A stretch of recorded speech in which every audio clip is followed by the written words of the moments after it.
Hello, I'm here with Senior Coach Marty Matner to talk all things Sturt footy from the weekend. Back-to-back weekends of 6 out of 6 wins for the club, which is fantastic. What are some of the key factors that have helped us achieve that, Marty?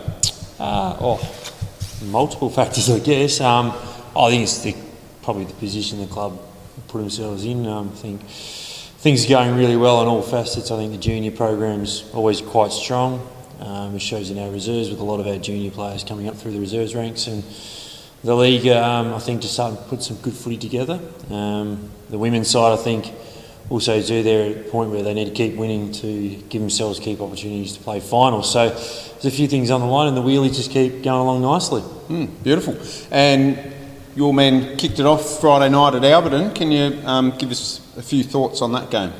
Yeah, it was a pretty dominant, I guess, performance in the first half.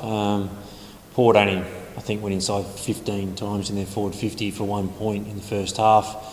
And I thought the third quarter was a good quarter again. They probably just got on top in for a little period in the middle of the quarter and kicked a couple of goals. And then probably the last quarter we gave ourselves opportunities, or the second half we gave ourselves opportunities to kick a reasonably good score. We just couldn't quite convert that in the scoreboard. I think we had 4 hit the post as well, which is always tough as well.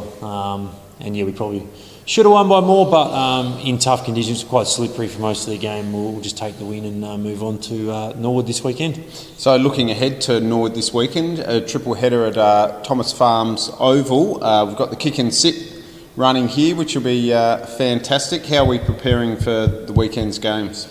Yeah, it's a big game, so I guess both the men's and the women's teams.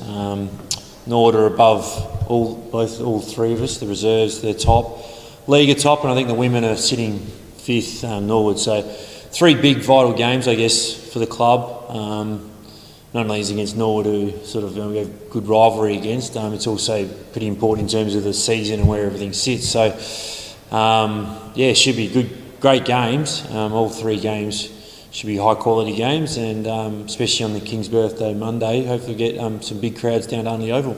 I should mention as well that league game will be for the Trims Cup, sponsored by Trims this week, and people on the day have a chance to win a pair of R.M. Williams, which will be fantastic, R.M. Williams boots. A few injuries, unfortunately, from Friday night and Saturday's game as well. Can you give us a little bit of an update on them and where we are at moving forward? Yeah, so Ned Walter broke his collarbone on Friday night, so he's having surgery at some stage this week, so we'll know more once he's had that, and we'll work out a timeline for him. Amos Doyle with his finger didn't quite, I guess, go to plan of how we would have liked him to pull up and sort of how he played during the game and how sore it was. So again, he'll have surgery this week, and then we'll assess on where he sits in terms of return.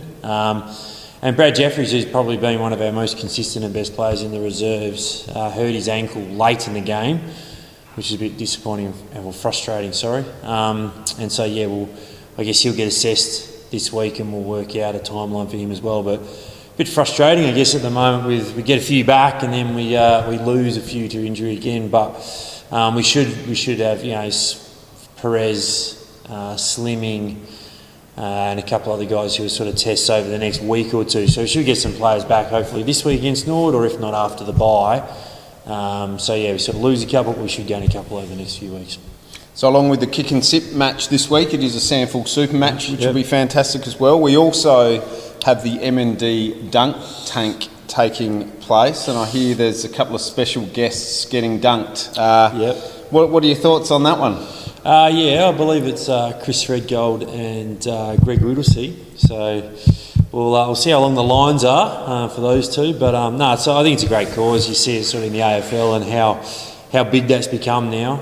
And I remember last year we played Glenelg down there. It was quite a big day, quite a big crowd as well. So get footy supporters come out and support it. It's a pretty big Monday here at Unley Oval, Thomas Farms. So I guess look forward to, and some good footy as well. I think I said before, both clubs are in good positions on the ladder, and it's going to be really important games for the clubs. But hopefully I can get Chris Redgold in the tank. It'll be quite nice. Big cold for him.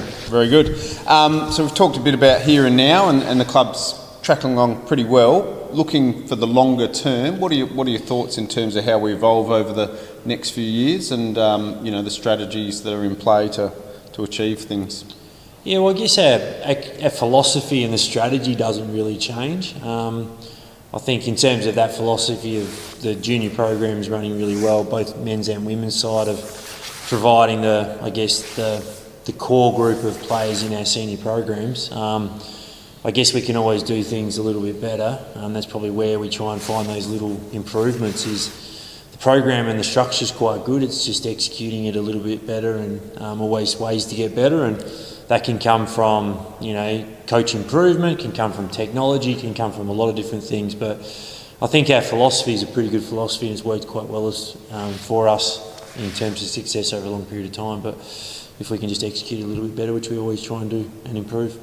Excellent. No worries. Thank you for the update, Marty. Looking forward to seeing everyone at the footy on King's Birthday Monday against Norwood. Thank you.